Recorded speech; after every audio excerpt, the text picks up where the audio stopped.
दोस्तों, हर इंसान को अपने जीवन में सिर्फ कमियां ही नजर आती हैं, क्योंकि इंसान की सोच ही ऐसी है कि वह खुद में कमजोरियां ढूंढने में लगा रहता है और दूसरों में उसे सिर्फ अच्छाइयां नजर आती हैं। और धीरे धीरे ऐसा इंसान खुद को कमजोर महसूस करने लगता है, साथ ही पूरी तरह से नेगेटिव होकर अपना पूरा जीवन खराब कर लेता है। इसी सोच को बदलने के लिए मैं आपके लिए एक कहानी लेकर आया हूं जो आपका पूरा जीवन ही बदल देगी। एक जंगल में एक कौवा रहा करता था। उसी जंगल में एक महात्मा जी भी रहा करते थे। कौवा एक पेड़ की डाल पर हमेशा उदास बैठा रहता था। तो एक दिन महात्मा जी ने कौवा से उदासी का कारण पूछा और बोले, क्या बात है, तुम कुछ दिनों से बहुत उदास रहते हो। तो कौवा बोला, महात्मा जी, मैं अपने जीवन से बिल्कुल भी संतुष्ट नहीं हूँ। मुझे कोई भी पसंद नहीं करता है। सभी मुझे नफरत भरी निगाहों से देखते हैं। मेरी आवाज़ भी सभी को बुरी लगती है। महात्मा जी,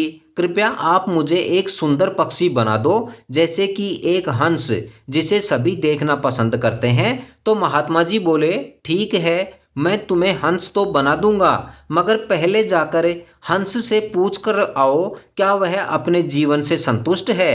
तो कौवा उड़कर हंस के पास एक तालाब पर पहुंचा और बोला, हंस भाई, क्या आप अपने जीवन से संतुष्ट हैं। तो हंस बोला, नहीं कौवा भाई, मेरा रंग पूरा सफ़ेद है जो उबाऊ लगता है। मैं यदि रंग बिरंगा होता तो कितना सुंदर दिखता, जैसे कि एक तोता जिसमें कितने रंग होते हैं और वह कितना सुंदर दिखता है। इतना सुनकर कौवा उड़कर तोते के पास गया और बोला, तोता भाई, क्या आप अपने जीवन से संतुष्ट हैं। तो तोते ने कहा, अरे नहीं कौवा भाई, हम जैसे सुंदर पक्षियों को लोग पकड़कर पिंजरे में बंद कर देते हैं और हमारी आज़ादी छीनकर हमें अपने इशारों पर नचाते रहते हैं। हमसे अच्छा तो मोर है, जो एक सुंदर पक्षी भी होता है और उसे कोई पकड़कर पिंजरे में भी नहीं रखता। इतना सुनकर कौवा वहां से उड़कर एक मोर के पास पहुंचा जो एक चिड़ियाघर में था।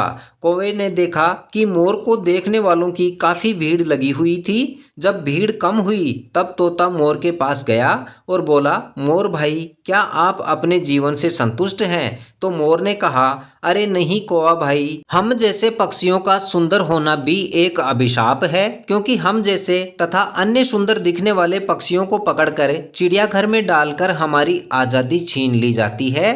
इस चिड़ियाघर में सभी सुंदर पक्षी हैं, सिर्फ कौवा ही ऐसा पक्षी है जो यहाँ पर नहीं है और उसे कोई पकड़ता भी नहीं है। मैं तो कौवा बनकर रहना चाहता हूँ ताकि आज़ादी से तो जी सकूँ। मोर की बातें सुनकर कौवा उड़कर महात्मा जी के पास पहुँचा और बोला, महात्मा जी, मुझे कुछ नहीं बनना है। मैं तो जो हूँ बिल्कुल ठीक हूँ और ऊपर वाले ने भी मुझे सोच समझकर ही कौवा बनाया होगा। दोस्तों, यह कहानी हमें सिखाती है कि हम जो भी हैं, जैसे भी हैं, बिल्कुल सही हैं। दूसरों को देखकर हमें जलन नहीं रखनी चाहिए और खुद की तुलना दूसरों से नहीं करनी चाहिए, क्योंकि सभी के जीवन का प्रयोजन अलग अलग होता है। इसलिए खुद को किसी से कमज़ोर या बुरा नहीं समझें। आप जो भी हैं बिल्कुल परफेक्ट हैं। बस अपने आप को पहचानो और अपने जीवन को सार्थक बनाओ। आज के वीडियो में बस इतना ही। अपनी राय जरूर दें तथा अंत तक बने रहने के लिए आपका धन्यवाद।